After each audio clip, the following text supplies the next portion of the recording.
So today guys, gagawa kami ng astrogonoff na with mushroom lang. Kasi dalawa kasing luto yung ano eh. So today, ganito po ang paghiwa ng karning baka.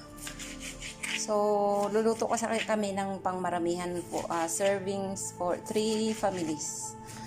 So almost 2 kilos na siya. These are all. Then, ito po yung onions namin for about 2 pieces. 2 big pieces na onions.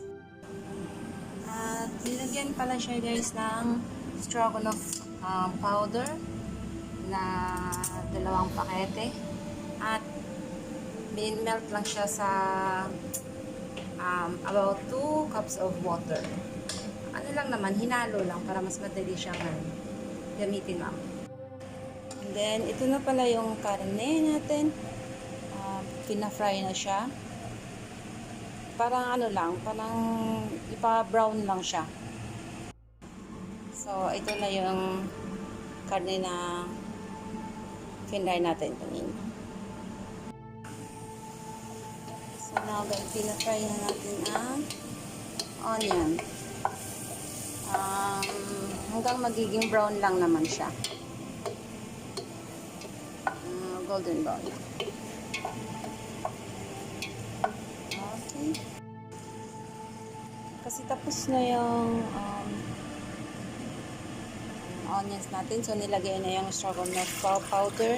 Tapos, mag-a-add na lang ng water ng 2 liters. And then, i-boil natin siya sa small fire for 30 minutes. Okay. So, nilalagay na natin ang karne. Ayan. I-boil na natin siya ng 30 minutes after sa pag-boil. So, ang kulang na natin na ilalagay nito ay ang cream at ang mushroom. Okay. Ito na siya guys, kumukulo na siya. So, saka pa siya nilagyan ng timer ng 30 minutes. Ng 30 minutes, ito naman yung paggayat sa mushroom. Ayan siya. For about 1 kilo siya or 3/4. Ayan.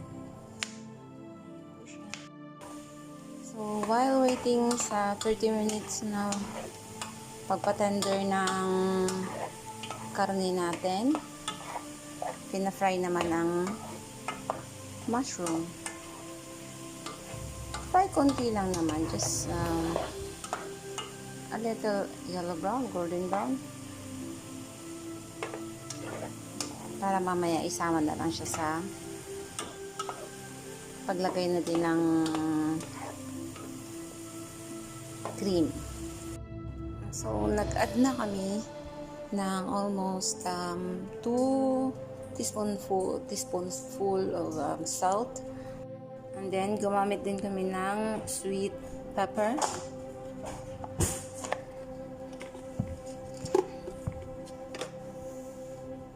Tapos, black pepper. Kunti lang naman. And also this one, antay na lang yun na kumulo ulit. Tapos, yung cream guys is about 1.5 lang nito. Itong coffee cup. So, maliit lang siya. Yan po yung cream natin. So, maglalagay lang tayo ng konti lang nito. Parang ganun lang. Pero, kung gusto niyo siyang dagdagan, it's up to you. Kasi, para sa taste lang naman yung creamier taste lang naman yung pag-ano ng cream. Hindi siya kailangan na marami. At nilagyan din namin siya ng kanel. Maganda ang kanel sa pagluluto sa katawan. Yan.